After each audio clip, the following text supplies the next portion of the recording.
પિત્તના 5 type. એમાં પહેલું પિત્ત છે પાચક પિત્ત. નામ પરથી જ ખબર પડી જાય કે પાચક પિત્ત એટલે પચન માટે હેલ્પ કરશે, ડાયજેશન માટે હેલ્પ કરશે. આ શ્લોક કરવાનો છે.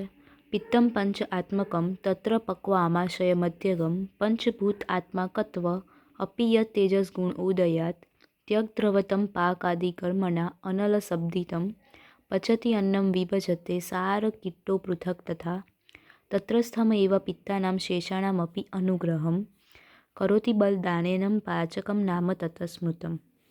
એટલે શું કીધું કે પાચક પિત્ત ક્યાં હશે? તો કે આમાશય અને પક્વાશયની વચ્ચે, મધ્યગમ એટલે એમની વચ્ચે. પછી પંચભૂત આત્માકત્વ એટલે એમાં પાંચેય મહાભૂત રહેલા હશે, પણ સૌથી વધારે તેજસ ગુણ અગ્નિ મહાભૂત રહેલો હશે. પછી એમાં શું કરશે? તો એ અન્નનું પચતી અન્નમ, અન્નનું ડાયજેશન કરશે, ફૂડનું. વિભજતે સાર કિટ્ટો પૃથક થતા એટલે કે વેસ્ટ પ્રોડક્ટ અને સારું પ્રોડક્ટને સેપરેટ કરશે અને બલ સ્ટ્રેન્થ આપશે અને પાચક ડાયજેશન માટે મેઇન હેલ્પ કરશે. આનું લોકેશન મેં કીધું એ રીતના. આના 5 એવું મહાભૂત હોય પણ તેજ મહાભૂત વધારે. પછી આ શું કામ કરે? તો ડાયજેસ્ટ કરવાનું, સેપરેટ કરવાનું અને આપણને સ્ટ્રેન્થ આપશે. એટલે પિત્ત, પાચક પિત્ત નામ પરથી થયું. બીજો પિત્ત છે રંજક પિત્ત. એ બી નામ પરથી. રંજક એટલે શું? કે એને કલર આપશે રસને. એટલે આમાશય આશ્રયમ પિત્તમ રંજકમ રસ રંજના. લોકેશન શું થઈ ગયું? રંજક પિત્ત ઇઝ લોકેટેડ ઇન સ્ટમક, આમાશય. ફંક્શન શું? તો કે imparts red colour to the plasma. જે રસ છે રંજકમ રસ રંજનાત એટલે રસને રંજક કલરથી રંગી નાખશે.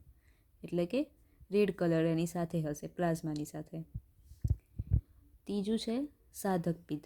સાધક પિત્ત એટલે નામ પરથી સાધક, સાયકોલોજીકલ ડિસીઝ, મનના જે ડિસીઝ છે ને એના માટે. તો બુદ્ધિ, મેધા, અભિમાન, ધૈર્ય, અભિપ્રેત, અર્થ, સાધનાત સાધકમ રદગતમ પિત્તમ. Location heart. અહીંયા હાર્ટનું મિનિંગ માઇન્ડ લેવાનું છે. Function to achieve the aims of the life by attaining function such as discrimination, intelligence ને પ્રાઇડ.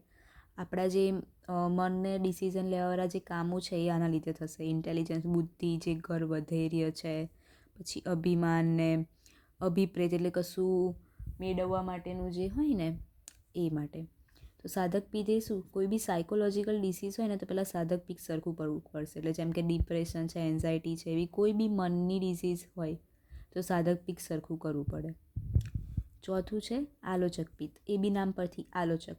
આલોચનનું મિનિંગ શું થાય? આઈસ. આલોચનનું મિનિંગ થાય આઈસ. એટલે શું? જોવા માટે કામ આવશે. તો રૂપ આલોચન નત સ્મૃતમ ધ્રુક્ષતમ આલોચકમ. એટલે લોકેશન તો ખબર પડી ગઈ કે આલોચન એટલે કે આઈસ.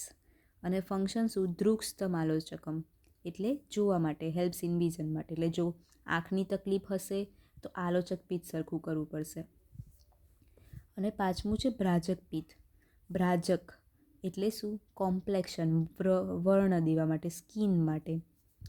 તો શું કીધું? ત્વક્સ્થમ ભ્રાજકમ ભ્રાજનાત ત્વચ. લોકેશન સ્કિન થઈ ગયું. અને ફંક્શન શું કરશે? તો gives colour and complexion to the skin. સ્કિનને કલર ને કોમ્પ્લિકેશન આપશે. પાંચમું પિત્ત નામ પરથી જ કામ કરશે. પાચક પિત્ત ડાયજેશનનું કરશે. રંજક પિત્ત રંજક આપવાનું કામ કરશે. રંજક એટલે રેડ કલર, પ્લાઝમાને, જે લિક્વિડ છે આપણા શરીરમાં એ. સાધક પિત્ત માઇન્ડ માટે. પછી આલોચક એટલે આલોચન એટલે આઈસ થાય એટલે જોવા માટે. ભ્રાજક એટલે વર્ણ, કોમ્પ્લેક્શન એના માટે. તો સ્કિન માટે થયું. નામ પરથી મિનિંગ યાદ રાખવાના છે, શ્લોક કરવાના છે ને એનું ડિસ્ક્રિપ્શન.